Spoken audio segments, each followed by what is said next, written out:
Warning, this video is just reading, and so will be the next few videos. The book we will be reading is the Five Nights at Freddy's Silver Eyes book.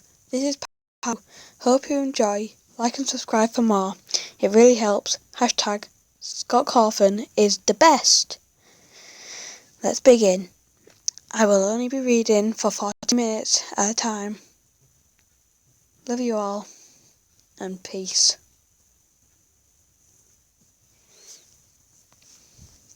The window was cracked slightly open, and the rotting lace curtains waved in a gentle breeze from outside. There was a dark water stain in the pane beneath the window, where the weather had got in over the years. Betraying the house's neglect, Charlie climbed onto the bed and forced the window shut. It obeyed with a screech, and Charlie stepped back and turned her attention to the rest of the room, to her father's creations. The first night in the house, Charlie had been afraid to sleep alone. She did not remember the night, but her father had told her about it often enough that the story had taken over on the quality of memory. She sat up and wailed until her father came to find her, until he scooped her up and held her and promised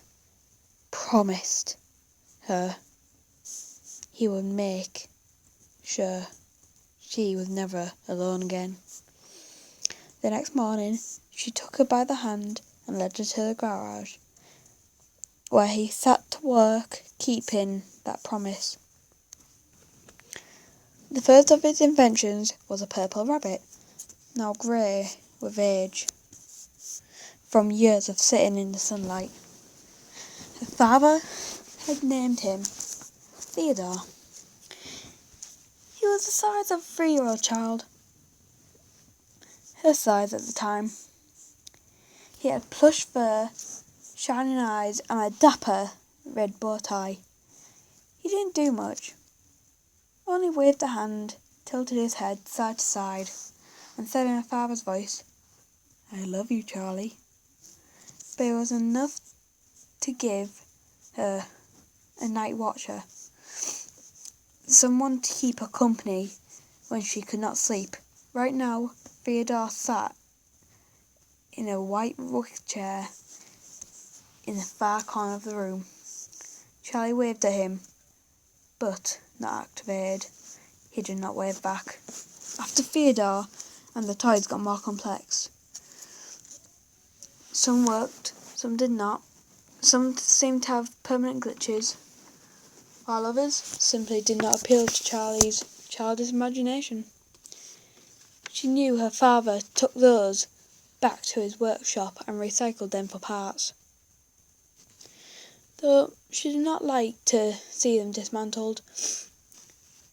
But the ones she kept, those ones she loved,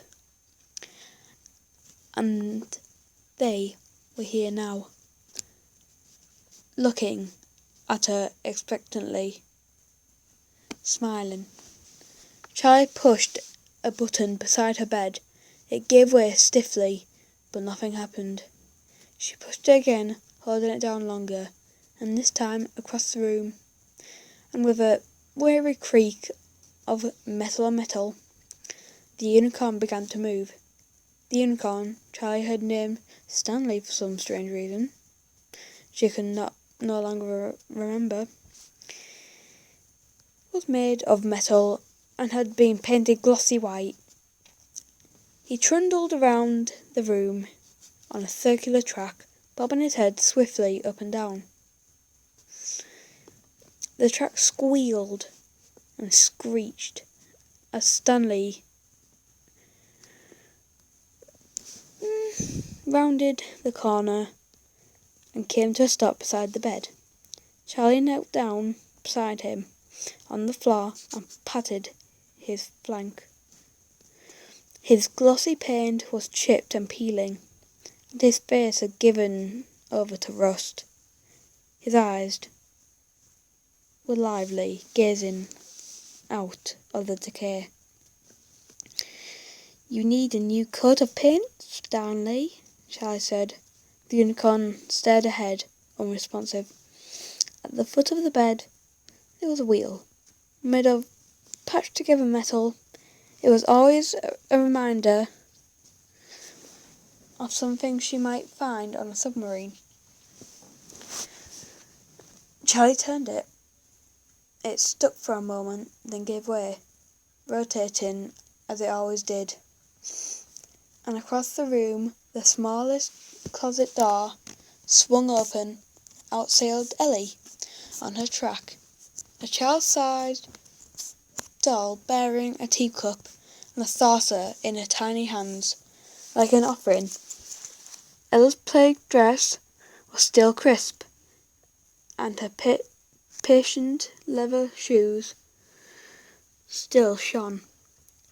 Perhaps the closet had protected her from the damage of the damp. Charlie had had an identical outfit back when she and Ella were the same height. "Hi, Ella," she said softly as the wheel unwound. Ella retreated to the closet again. The door closed behind her. Charlie followed her. The closets had been built.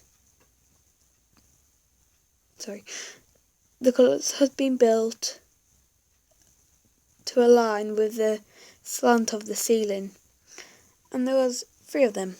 Ella lived in the short one, which was about 3.5 feet tall. Next to it was one a foot or so taller, and the third closet to the bedroom door was the same height as the rest of the room. She smiled, remembering.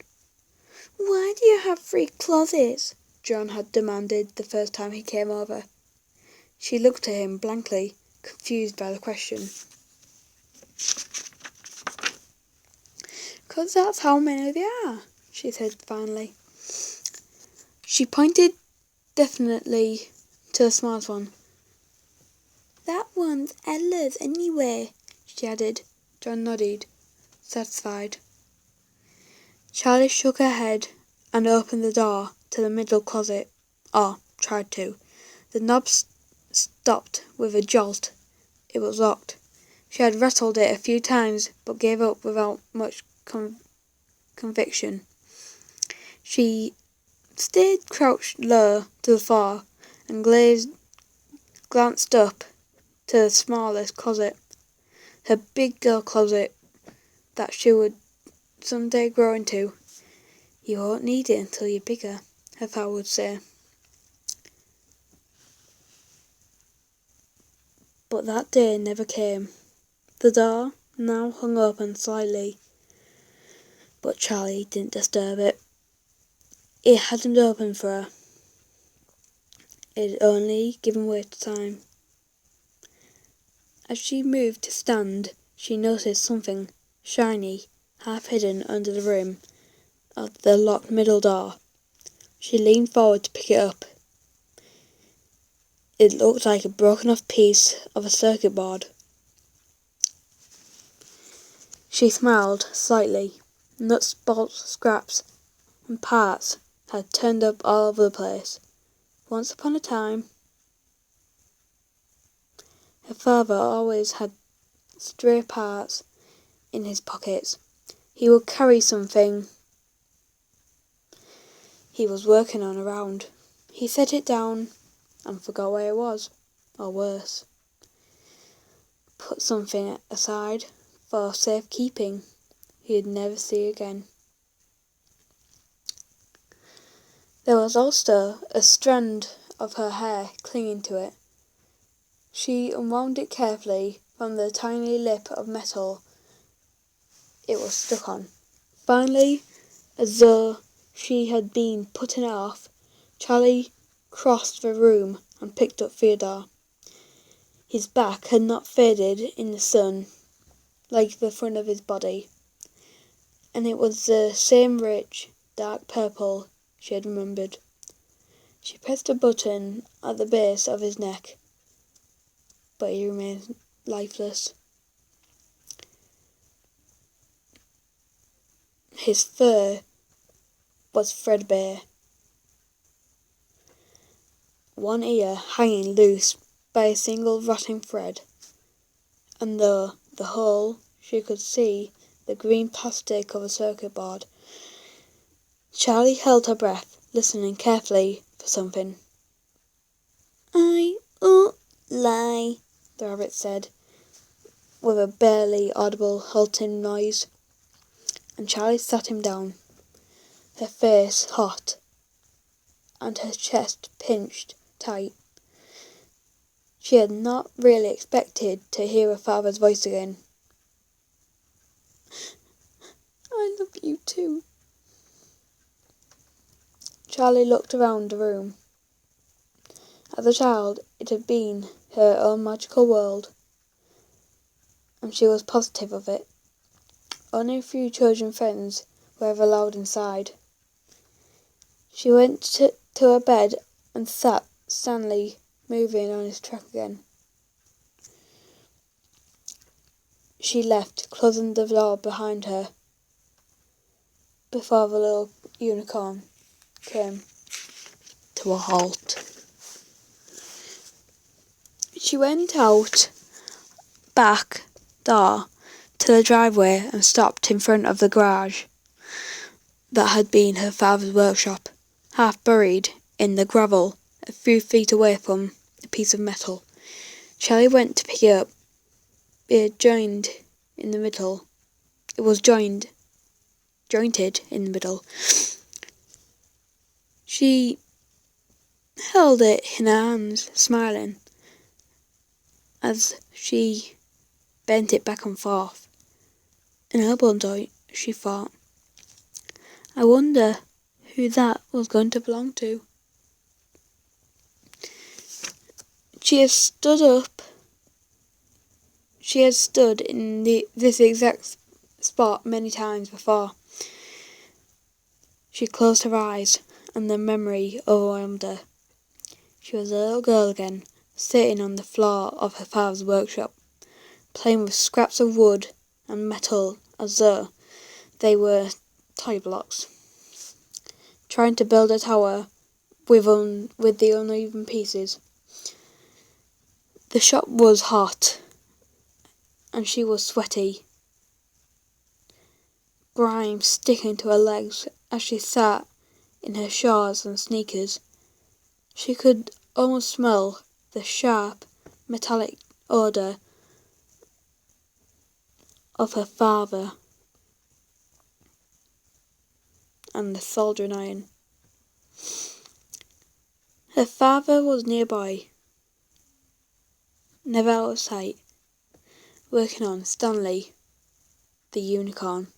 Stanley's face was still unfinished, one side white and shiny and friendly, with a gleaming brown eye that seemed almost to see. The other half of the toy's face was all exposed circuit boards and metal parts. Charlie's father looked at her and smiled, and she smiled back, beloved. In her heart, in a darkened corner, beneath her father, barely visible, hung a jumble of metal limbs. A twisted skeleton with burning silver eyes. Every once in a while, it gave an uncanny twitch. Charlie never tried to look at it, but as the father worked, as she played with her makeshift toys, her eye was drawn back to it again and again. The limbs contoured, seeming almost mocking.